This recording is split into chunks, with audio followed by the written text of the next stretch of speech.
For those who are just joining or have just recently joined, welcome. My name is Evangeline Arthwala, and I'm the Alumni Engagement Officer at the CSC. Today, my colleagues have joined me as well from the CSC team, Kirsty Scott and Alex.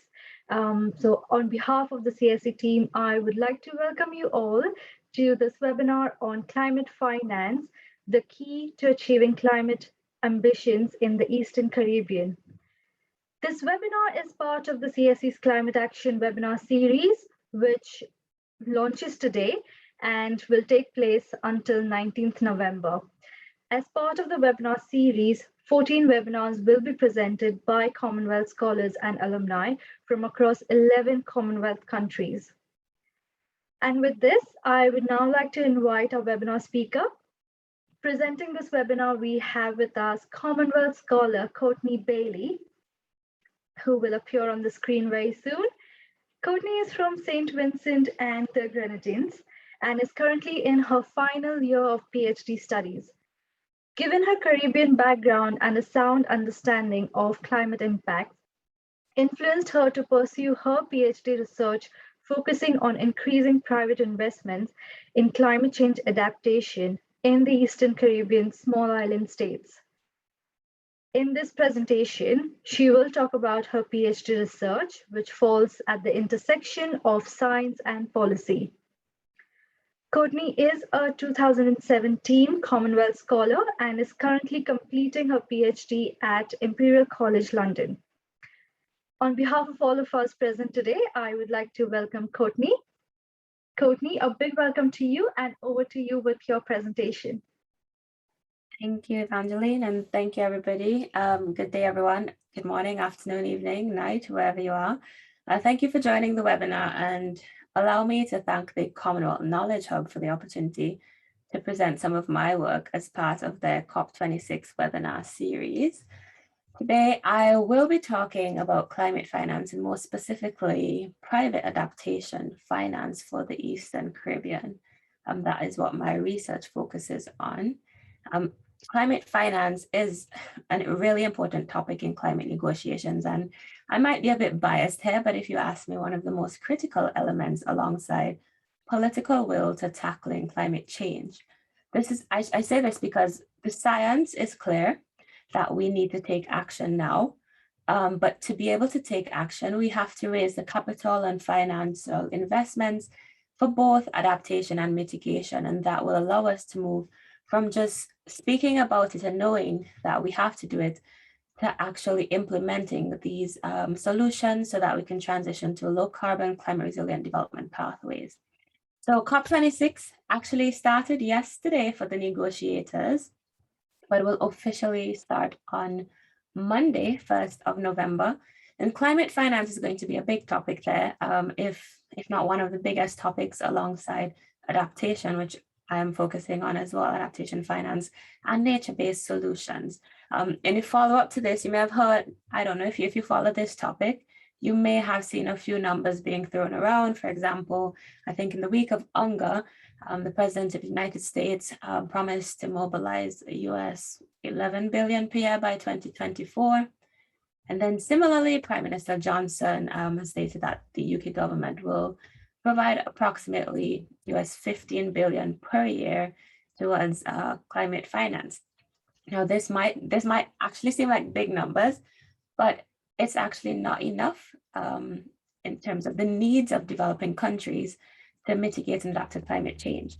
And I'm going to talk you through why it's not enough. So if you bear with me on this 40-minute journey thereabout, I will share with you an introduction into climate finance, what it is, climate finance trends, and a bit of background, the shortfalls in climate finance currently, climate change adaptation and adaptation financing in the Eastern Caribbean, the importance of that, and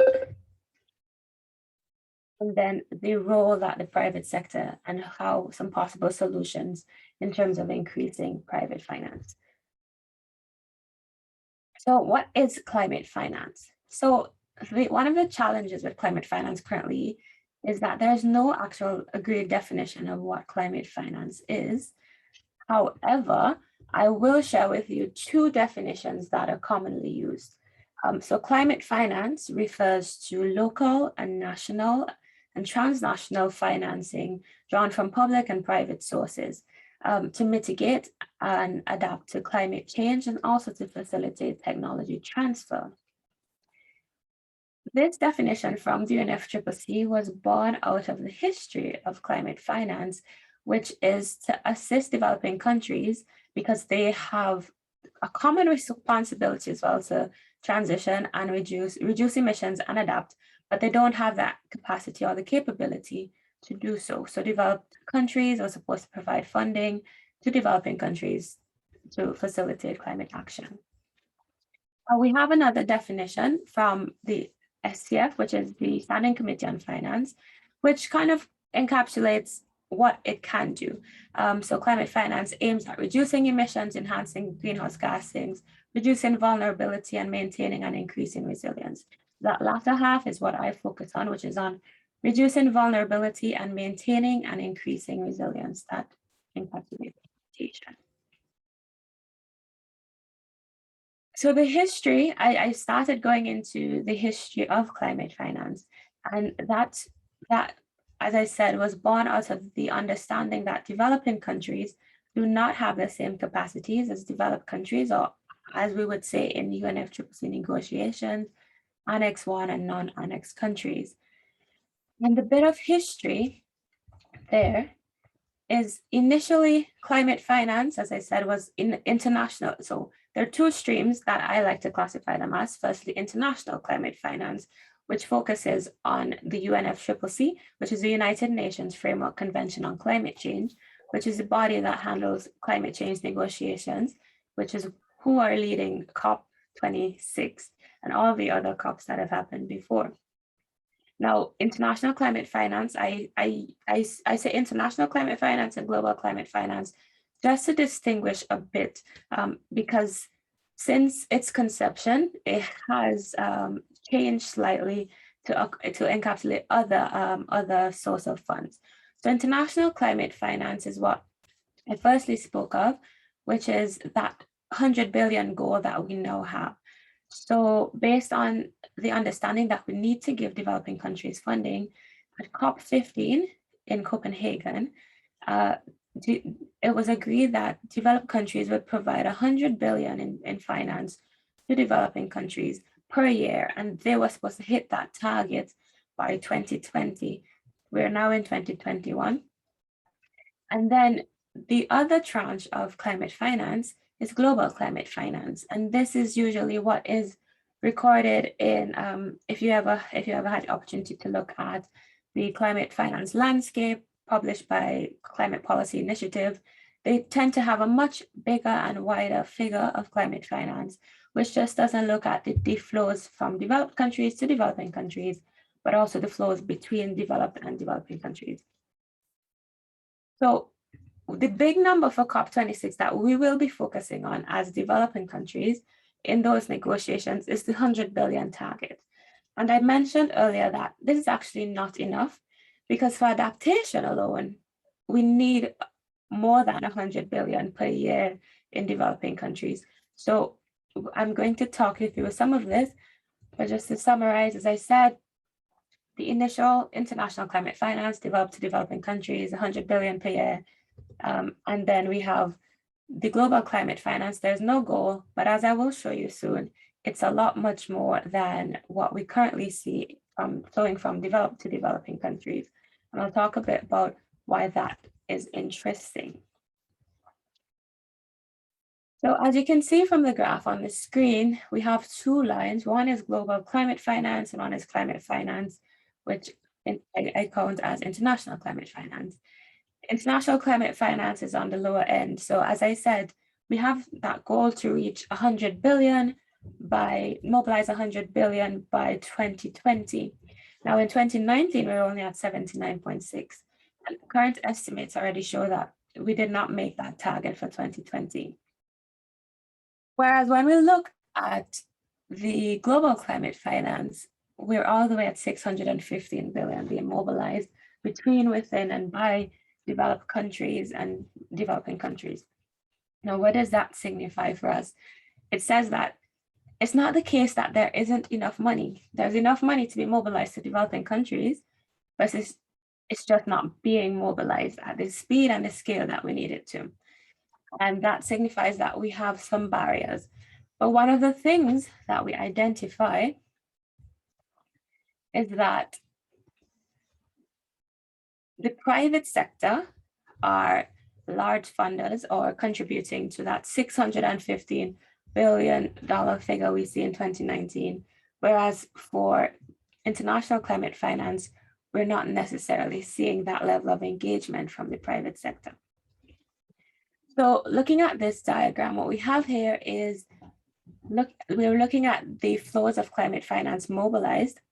And as I mentioned, bilateral finance accounts for most of the international climate finance flows.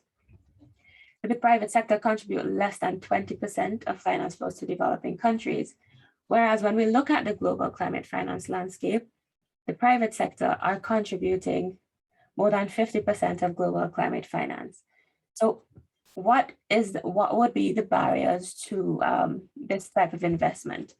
Now, one of the things that we notice is for mitigation, the private sector are engaged in mitigation, but when it comes to adaptation, they're not engaged. Now, the challenge with that is for mitigation, which is like low carbon, investing in renewable energies, etc.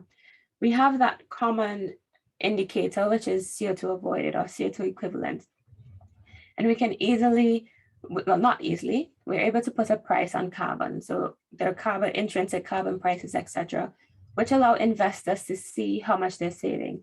To bring that more simply into context, if you are going to invest in solar panels in your house to power the house, you can clearly see how you're going to invest, how much you're going to save over that time period, how long it's going to take to pay off for that. And in terms of making a decision, you can make a more informed decision in terms of your investment. But with adaptation, one of the challenges that we face is that we can't clearly identify those benefits. And I'm going to get into that a little bit later. So what we're seeing is for adaptation, we're not having sufficient, we're not getting the sufficient financing. Adaptation, we need 70 billion per year. And currently we're only getting less than 22% of climate finance flows being mobilized to adaptation. So what the shortfalls are currently, and some of the gaps that I'm trying to address, is climate finance flows to developing countries. No, that's not enough. Adaptation finance, we're falling short of the needs. And then the private sector, we need them to invest more in adaptation.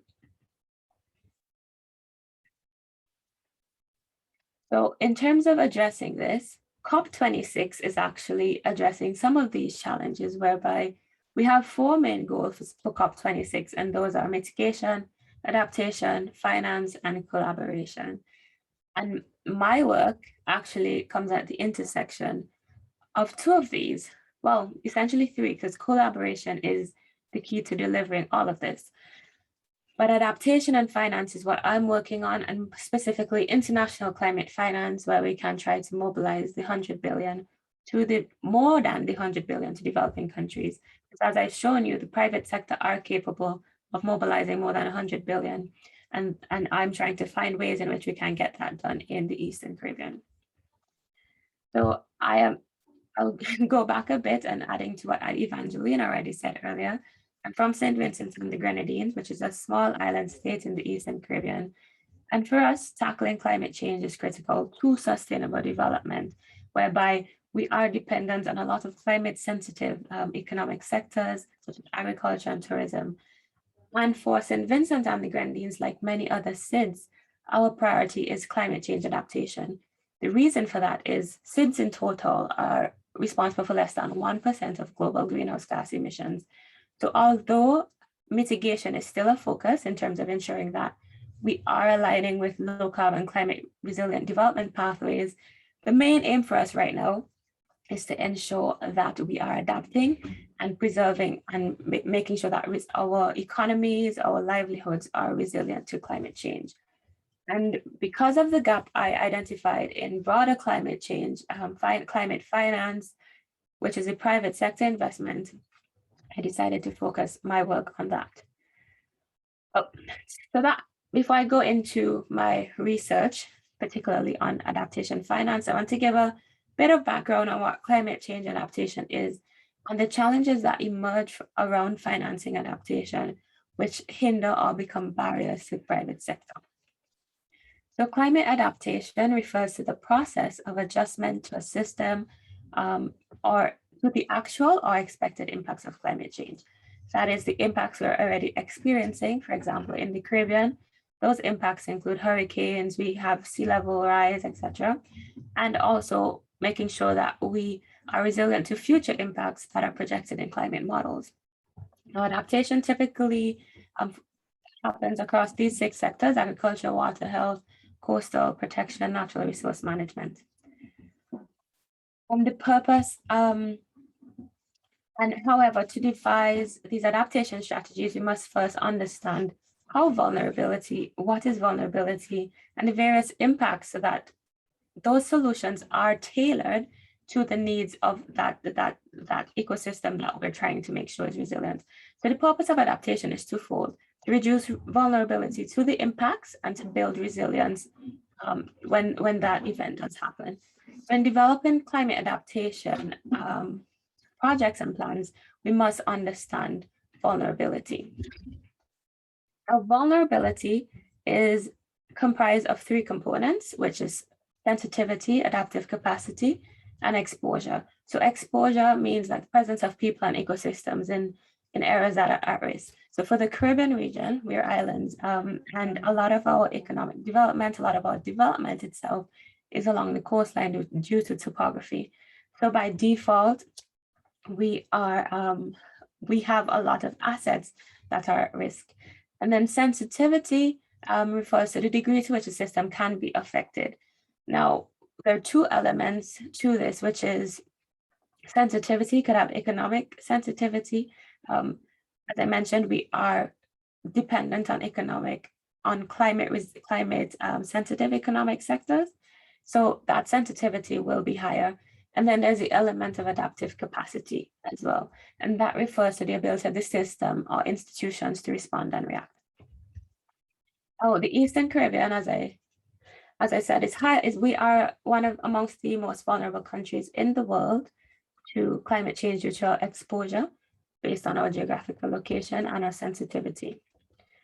So high exposure due to geographical location, not just for climate change, but several other natural disasters. And then that high sensitivity, we have economies that are dependent on that. So just to show you, for example, some of the expected impacts of climate change are rising temperatures, which will affect agriculture, biodiversity, fisheries, human health, infrastructure, increased evapotranspiration. Again, we have agriculture and biodiversity being affected. Sea level rise, as you can see, tourism being one of the sectors affected, and most importantly, livelihoods, because we have a lot of people living along the coastlines. Altered precipitation pattern, we bring in that element of agriculture being affected again. And for our countries, agriculture is one of the largest economic sectors. And of course, by default, that would have an impact on livelihoods and well-being. And then increasing hurricane intensity has an impact on all of these for us. So our economies are at risk, our livelihoods are at risk. And then the third element of vulnerability is limited capacity to adapt. Now, I'm not saying that we don't have good capacity, but when it comes to financing adaptation or mitigation or climate action, we are constrained by certain factors. So, for example, we have high debt to GDP ratios, which affect how much money we have. So we tend to have, our economy tends to be debt-based, and we have to keep borrowing a lot. And that has an impact on our cost of capital, which is how much we have to pay to borrow money from financial institutions. And then because of this, we also have limited fiscal space. And what this refers to is when we have an event, for example, a hurricane, the flexibility that we have, the amount of money we have to reallocate to these resources to recovery is limited. And then we have the challenge of institutional capacity. And that comes into play when it comes to accessing climate finance. Sometimes you often need dedicated institutions or departments within your organization to be able to access climate finance. There are different criteria to access that, etc. So those are some of the challenges that we face. But linked to our high vulnerability, we start our vulnerability. Yes, it allows us to get access to public funds, but when it comes to the private sector and the private investors looking at how investable we are, that becomes a challenge. As I said, so for example, accessing funds like the Green Climate Fund and other development funds, because we're vulnerable, we can access that. But on the flip side of that, there's the issue where a lot of the Caribbean islands are ranked as middle to upper income and high income countries, and this constrains our ability to access concessional finance. And what concessional finance means is finance at a lower interest rate. So that affects how much money we can access and then what we have to pay back. And then on the other side, we have, because we're vulnerable, if a private investor is looking at our country, we're obviously high risk. And if we have a ratings agency is looking at our vulnerability and how investable we are, that is high risk. And with higher risk, you have higher costs to access private finance. So that is the challenge that we face currently. And I've tried to put this diagram on the screen to give an understanding of how vulnerability, starting here with vulnerability, how on the, I am not sure if you can see my mouse moving, but hold on one second. All right, how vulnerability on the right-hand side of diagram here would affect risk, so that affects risk, and this then affects the cost of capital, and then we have greater debt. Now, from all of this, we're going to have a range of problems potentially stemming from that. Greater debt leads to limited fiscal space for governments to both address climate change and other development challenges. And then, so these challenges, it's harder for them to absorb those shocks and recover. And then with limited fiscal space as well, and then you have that impact on sustainable development, etc. It's going to perpetuate that challenge of limited capacity, because you can't necessarily invest in building your institutional capacity because you don't have the finance for that. And not having resilient climate economies then can lead to financial instability. So going to the bottom left-hand side, if we have no adaptation, we'll have greater loss, which again sends us back into that tailspin. So signaling that we do need to find solutions to addressing the adaptation finance gap. So when it comes to the private sector, what the barriers are for private finance for climate adaptation in the Eastern Caribbean, we have exposure and sensitivity playing a big role, because this gives a false perception of risk to investors, and then our limited capacity in terms of preparing projects, etc., and making sure that they're bankable. And then we have high debt, which leads to highest cost of capital. And these three things work together to lead to what we have a challenge that a lot of people are terming as poor bankability of climate change adaptation projects. So in climate finance and in the investment space, what they are saying is that it's not that we have a shortage of finance, it's that we don't have enough bankable projects. And what leads to this poor bankability is with adaptation. Adaptation typically comes with higher upfront costs. So when we try to make some, like for example, infrastructure climate resilient, the engineers will design it such that perhaps it's a higher seawall, etc. And this would by embedding these engineering practices in there, it would result in higher investment costs. So following this purple line, typically, if let's say this was your regular infrastructure, so your road project, that's the gray line. If you're making it climate resilient, you'll typically have to have greater investment upfront. Now that comes with a challenge by itself for investment, because higher upfront costs, that means you need more finance.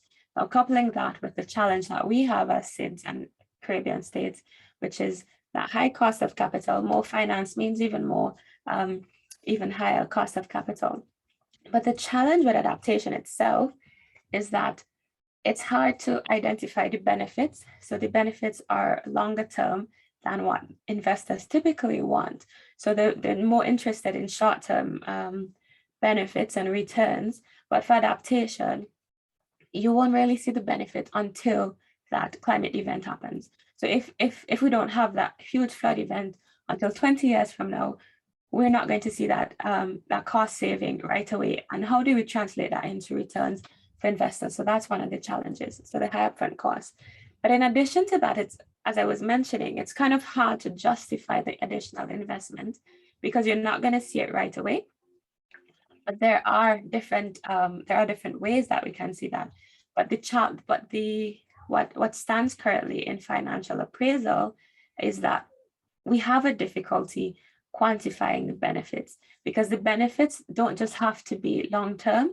We can start changing how we appraise projects, how we look at the financial analysis of these projects, and start quantifying the benefits, which, for example, as I showed you in that earlier map, there's a cost of capital element. If we are to make our countries and economies more resilient, over the long term, that will reduce our risk, which will then have an impact on how expensive it is to get financing, etc. So overall, the adaptation in itself poses a challenge to investment because of its nature. So adaptation is locale specific. And what I mean with that, it is the benefits are typically constrained to the country or the region or the area in which it is implemented. So whereas when we look at mitigation, for example, if the United States or the United Kingdom decides to reduce emissions globally, that would have a benefit in terms of reducing global greenhouse gas emissions. But investing in adaptation in St. Vincent and the Grenadines doesn't necessarily have benefits for somebody in the UK, but for those living in St. Vincent and the Grenadines. So that's one of the challenges, because a lot of the private sector are international. And how do we give them some sort of return so that they can say, okay, this project is worthwhile for us? And so typically adaptation projects the benefits are socioeconomic. So when I say socioeconomic, it will be such as increasing jobs, preserving livelihoods and economies, etc., not necessarily in financial terms whereby you immediately see cost savings. And it's been difficult to quantify that. And as I mentioned before, the current financial appraisal methodologies don't price this climate risk. And because they don't price the climate risk, they don't reward climate resilience. So investing in adaptation, it doesn't seem like, okay, it's actually, it's making me money. They're not able to see that because the current appraisal methodologies don't do that. And then fourth, for the Eastern Caribbean, of course, high risk is a deterrent to investment. But what is needed? So we need indicators and metrics to be able to capture those benefits of adaptation, to track finance, and also to ensure that we can transfer those benefits and not just keep them locale specific, but transfer them to international investors as well. Innovative financial models and private sector engagement. And my research I'm trying to develop those indicators or select some indicators from what currently exists across different spheres to try to capture those risks and benefits with adaptation, quantify the benefits in financially material terms so that we can get investors on board, and then propose a mechanism.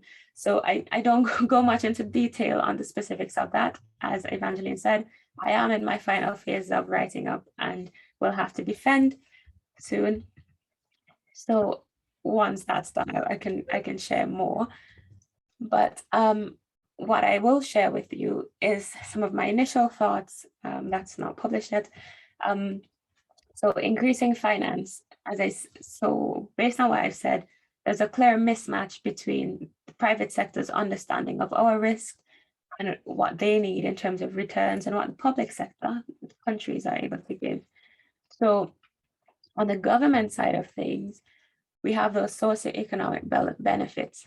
And what we need to make sure that governments are on board with adaptation and making sure that they want to invest in this, we need to build a political capital. And to build political capital, we have to ensure that we are meeting those needs that politicians want. So for them, it's about the socioeconomic benefits and the development benefits. But then for the private sector, we have financial returns. They want financial returns. When we go ESG, that's environmental, social, and governance impacts, or impact investment. These are the kind of things that they want. So I've been exploring how we can try to fill that gap and come up with a common language by which we can communicate public and private sector. And what I am proposing is that the SDGs can present a framework for quantifying adaptation benefits and being that common framework for the public and the private sector. And the reason I said that is because the SDGs, which is the Sustainable Development Goals under United Nations 2030 Agenda for Sustainable Development, they're used by both the public and the private sector. So the public sector use the SDGs in terms of development planning. So the SDGs, I will show you those shortly. There's 17 goals, which go across zero hunger, no poverty, etc. And governments use those to identify their development priorities along with their own national development plans. And then they also use that in project prioritization. And then on the other side, the private sector have been using this, and this is a growing tranche of investment in the private space, sustainable finance, where they're using social responsible investing, ESG investing, and then when you talk about like companies, there's CSR, which is corporate social responsibility. Add to that, why I'm also focusing on the SDGs is, so adaptation has been linked to development. There's been the adaptation development continuum, whereby, because adaptation is about preserving the economy, society, etc., that is essentially making development more resilient. So because adaptation and development are linked, I'm also hypothesizing that the SDGs can be that good framework. And the SDGs can be used to capture benefits and resilience. I'll show you why I say that. So for example, I showed these impacts before: rising temperatures, increased evapotranspiration, and the effects they can have on economies. But as it pertains to the SDGs, rising temperatures, we have zero hunger, we have life on land, so that's biodiversity being affected, life below water. Rising temperatures, we also have impacts on health, etc. Altered precipitation pattern undermines and threatens that goal of clean water and sanitation. All of this, because we have that link to the economy, affects decent work and economic growth, etc. And one of the big ones is goal 9 is industry, innovation, and infrastructure. And climate resilience will depend on climate resilient infrastructure and sustainable communities and cities. But at the heart of that, we have to ensure that we keep the people at the heart, and we have gender equality and reduce inequalities to kind of keep us in that moral track of ensuring that we're leaving no one behind and that adaptation is not maladaptive in the future. So from my work, how I'll be using, or how I am planning to present the SDGs as a framework, is exposure and sensitivity, which are two of the components of vulnerability I talked about earlier, using indicators based on these 9 SDGs, so life on land, how the exposure and sensitivity as it relates to biodiversity, access to water, infrastructure, sustainable cities and communities, the impact on our economies, the impact as it relates to zero hunger and ensuring that no one goes hungry, health and poverty. Those are indicators that we can use to capture exposure and sensitivity, and then adaptive capacity, how well we are able to recover and respond after a disaster. I use these SDGs and indicators tailored specifically to private investment to kind of guide that. Another reason why, and I started talking about this, which is development of sustainable finance, why I'm using the SDGs is sustainable finance has been growing. And so sustainable finance, I have at the bottom here, this diagram kind of showing how adaptation and climate finance fit into the scope of sustainable finance. So adaptation is a component of climate finance.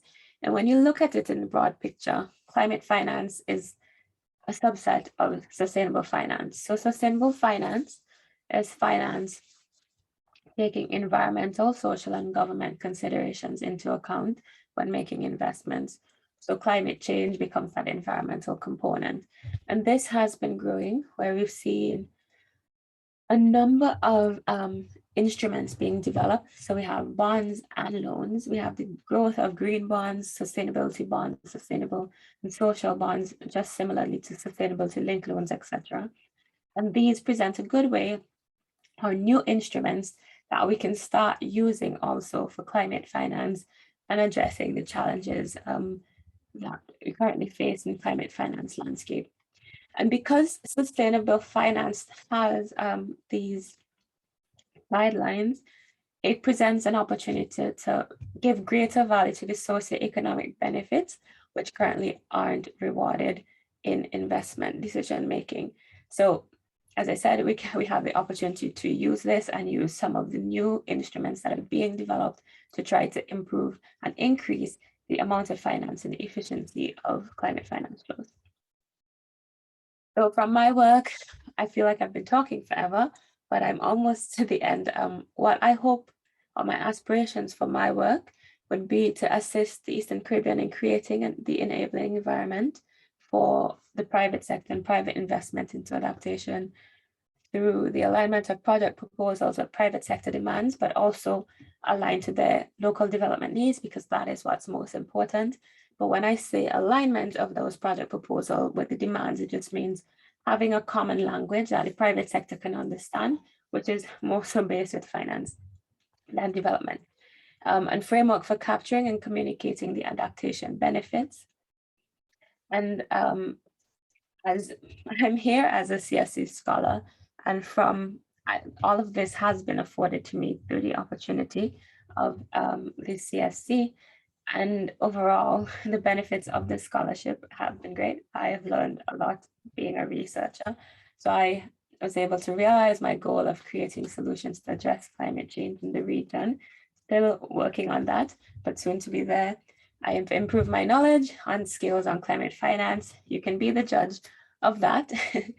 And so this space is ever growing, climate finance, and through the CSC and the different networking events that they have and the opportunities that I get, I've been exposed to a wide range of practitioners, which again helps me to test my ideas, etc. And one of the greatest things is to evolve and be able to evolve with the space as it's growing. So thank you. As I said, climate finance is going to be a big topic at COP. There's actually a Climate Finance Day, which is on the 3rd of November, next week, Wednesday. There's also an Adaptation Day, Adaptation and Loss and Damage Day on the 8th, if you're interested in that. But there are other days as well. I will be heading to COP next week, which is also one of the benefits of my research and through the assistance of CSC, etc., and the opportunities that lie there.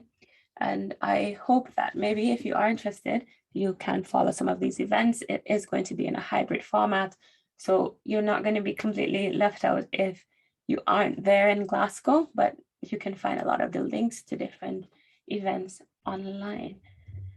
So thank you. I've put the references there for things I've referenced.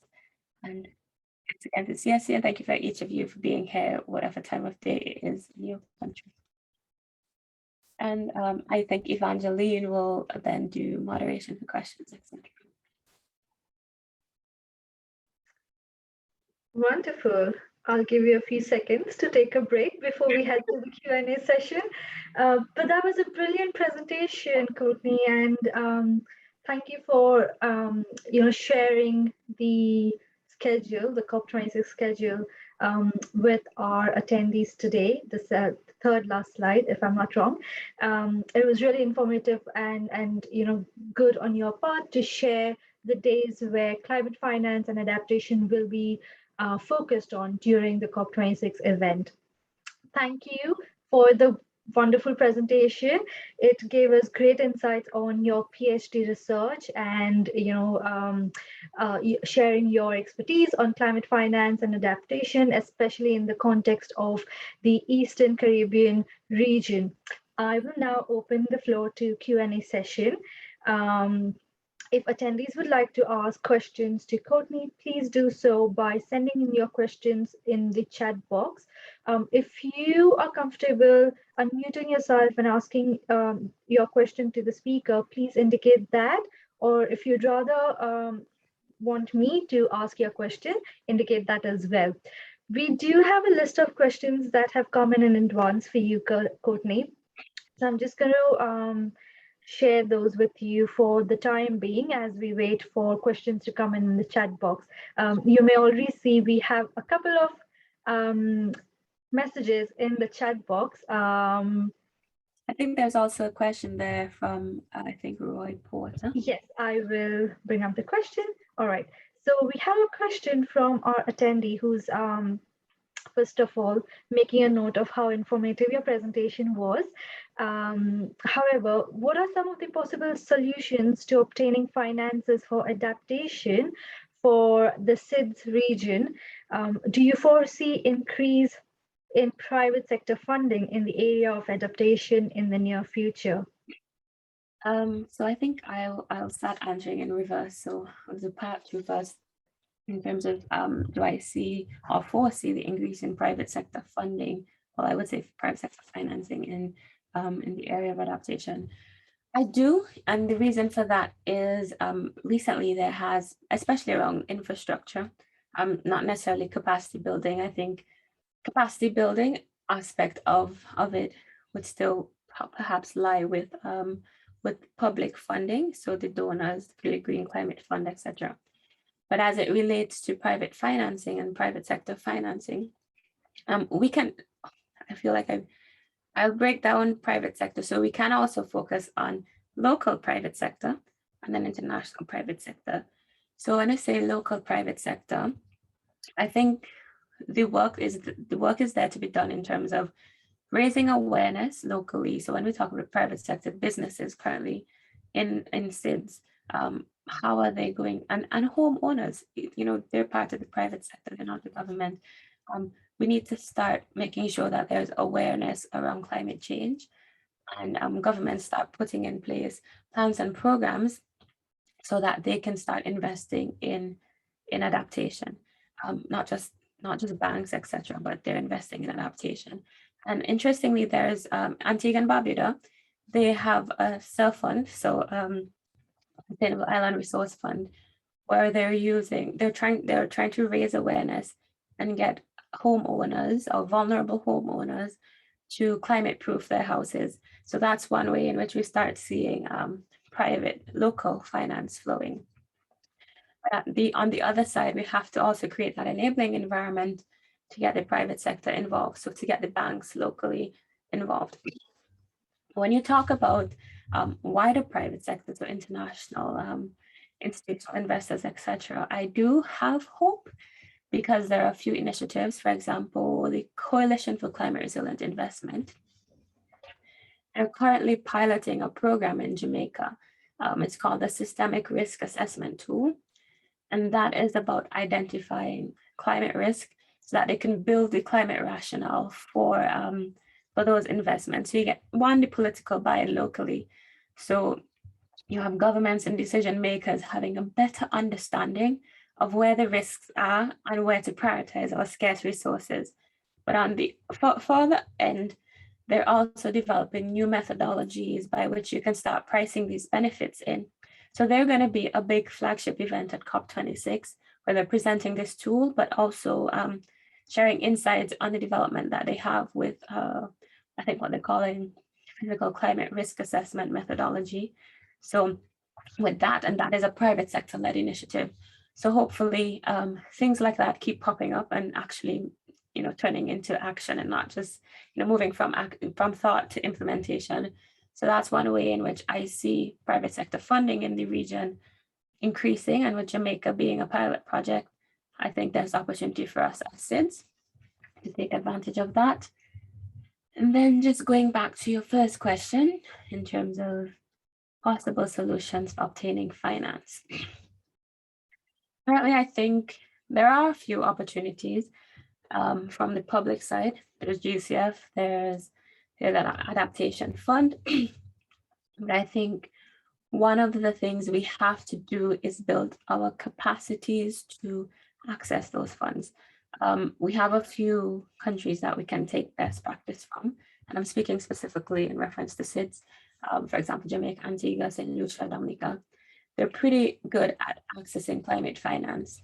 So if we can, lessons learned from them, I think that's one of the values that we have. We have AOSIS, the Alliance of Small and Developing States. We can use lessons learned, those who are leading, and learn how do we set up our institutions and different departments to access finance. But at the same time, we also need these funds to kind of not be as strict because we don't have that capacity at the time. But there are ways of obtaining finance, but we will have to do a bit of work in terms of building our capacity. That's the shorter version of what I just said. Great, thank you so much for the in-depth response to the question. Our next question is on funding. What percentage of the agreed upon USD dollars, 100 billion USD dollars, would be for the Caribbean region? Not sure if you know the answer to that. So I would say there's no agreed upon decision like on the split of the 100 billion. The only decision with the 100 billion is that, for example, the GCF being the financial mechanism of the UNFCCC, they have agreed to split evenly between adaptation and mitigation. But in terms of regional allocation, we don't have that. And then that brings me to another point, which is in terms of decision making. For example, with the 100 billion, SIDS in developing countries have been pushing for a trajectory kind of to see how we're going to get to that 100 billion, to kind of get a sense of what money is going to be available for us. So that's been from 2009 to 2000. Now we're in 2021. That is what, 12 years? And we never got a trajectory or to say, a roadmap to how we get into the 100 billion. So that's one of the challenges in terms of decision making and allocation of finance. I hope I answered that, Ollie. Thanks, Courtney. The next question is on financing. Other than bonds, are there other innovative financing instruments that can help navigate the complex finance landscape for mitigation and adaptation in developing economies? I think there are. One of the things we're going to have to start doing is blending finance, not just the source, but the type of instruments that we use. So there are bonds, there are green bonds, and then at the same time, again, it comes back to capacity, where a lot of countries aren't currently in the position to issue green bonds or have the capacity to issue green bonds or sustainable bonds. But we're quite familiar with loans, and sustainability-linked loans and other sustainability-linked products have been emerging. I think that is one good way in which we can, start mobilizing finance for adaptation and mitigation in developing economies. But at the same time, we also have to think about insurance and how we start using insurance alongside these other instruments and ensuring that I think insurance would be important, especially in getting the private sector and transferring some of that risk. So those that would be some of the financing mechanisms that I think about. But I mentioned CCRI earlier, and they're actually they're like three working groups in which they're doing their work. So that's the systemic resilience side, where they focus on the country level risk, and then they have the financial. They have the asset design and structuring, where they look at how they try to price those physical climate risks. And then there's the financial innovation, where they're working on innovative financial instruments using using different financial instruments as well as insurance to come up with different solutions. So there is a lot of work going on in different spaces. So I think we can be optimistic. It's just a matter of ensuring that they're tailored to developing countries and not just those countries who are developing them. No, that's a very good response, Courtney. Thank you. Moving on, our next question is there any opportunity in the climate finance with the help of public-private partnership? Can you repeat that, please? I think I was distracted drinking water. No worries. The question is there any opportunity in the climate finance with the help of public-private partnership? Yes, the short answer is yes. PPPs, as we would refer to them, public-private partnership. They have been, they are, and they will continue to be key, especially in infrastructure projects. How we structure those would be important in terms of maximizing investment and getting the investment. But PPPs definitely have a big role to play and will have a big role to play. We have a lot of development banks doing those. And as I spoke about earlier with the local private sector, I think that's where PPP has greater value. Great. The next question is around the impact of COVID. So in your opinion, did you think that the pandemic had an impact in this area? Yes, I do. And I look at it from the perspective of, well, there are two sides to this answer, and I'll go at it from, I'll go with first one, which is, I think the pandemic has, as bad as it is, and it is terrible, it has been a wake-up call for a lot of us to kind of understand the type of systemic risk and how big of a risk climate change is and can be to our economies, to livelihoods, etc. I don't think we have experienced something on this scale before. And in a sense, the impacts of the pandemic kind of mimic what or how climate change can start affecting our economies, societies, etc. We have the impact of health being affected, economies being affected, the environment and biodiversity being affected, etc. And when we start to link that back to economic returns and all those development goals, we see how the pandemic has set back many countries in some sense, and how climate change will do that. So I think it's been a wake-up call in many different ways, but it also helps us, shows politicians and decision makers that we do need to take into consideration climate risk, because when we see how systemic risk affects us, it's big. And then on the flip side, well, to add to that as well, we see coming last year, in July, somewhere thereabout, we started seeing a lot about green recovery and green recovery plans post-COVID, and ensuring that COVID recovery plans were climate resilient or low carbon in that sense. So that has been, I think that has, again, added to the momentum behind that, but also ensuring that as we continue to develop, we're aligning our development plans with low carbon, climate resilient development pathways. So in that sense, spurring climate action, that's one side. But then we have the other side where, in terms of development aid, there's some research saying that it's been reallocated, the aid for climate finance reallocated in terms of the recovery. But we can be hopeful, as I mentioned earlier in the presentation. We saw verbal commitments from the US and the UK Prime Minister and the US President to commit to mobilizing more finance for climate change. So we'll see how that goes. In COP this year, let's see if we still stick to the 100 billion, if we have something more ambitious. Great.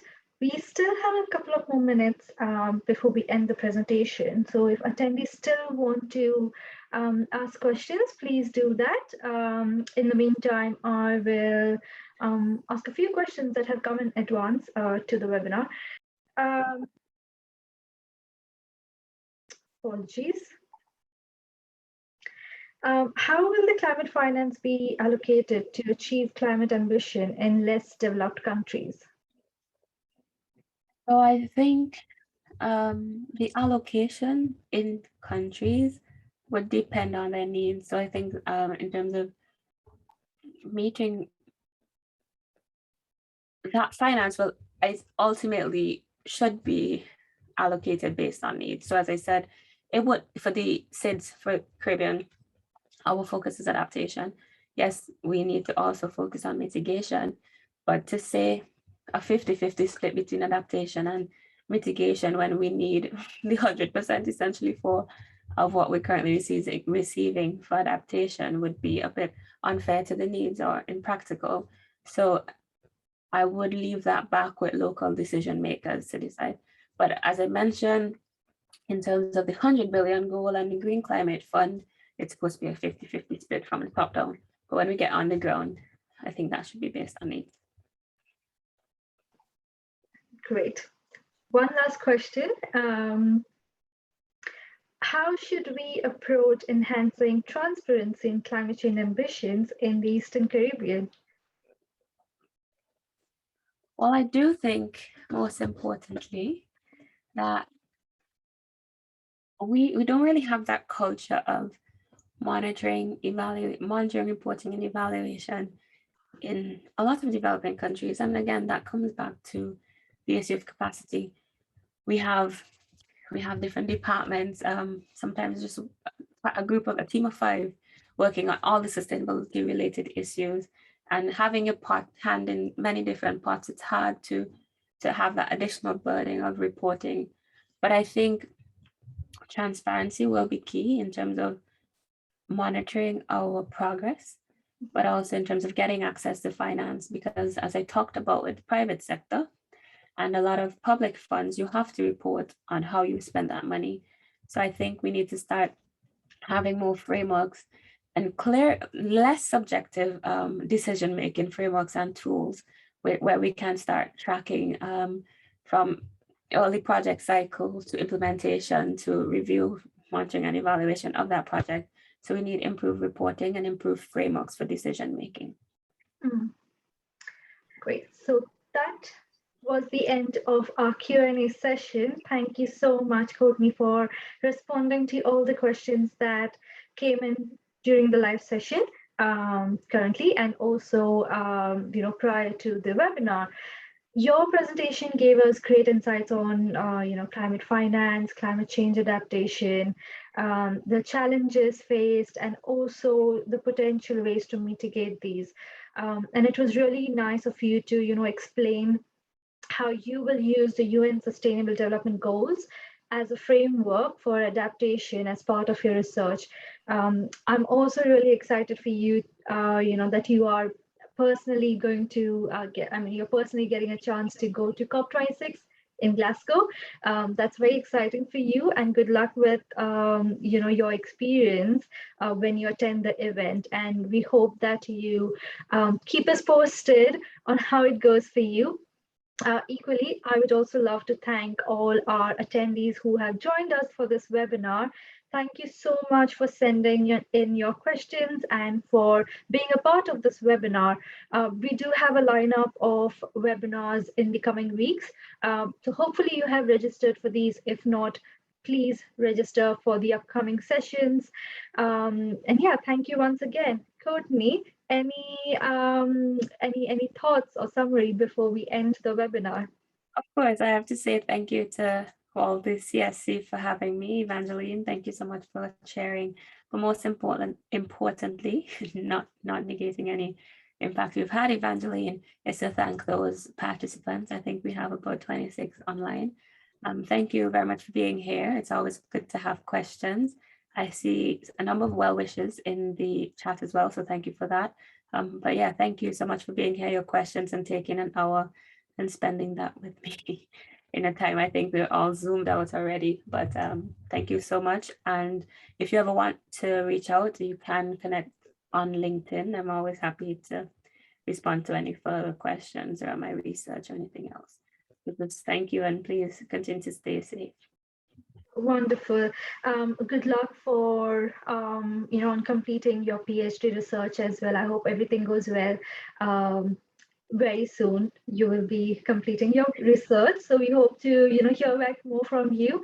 But yeah, thank you once again for everyone attending, and thank you, Courtney. I hope you have a good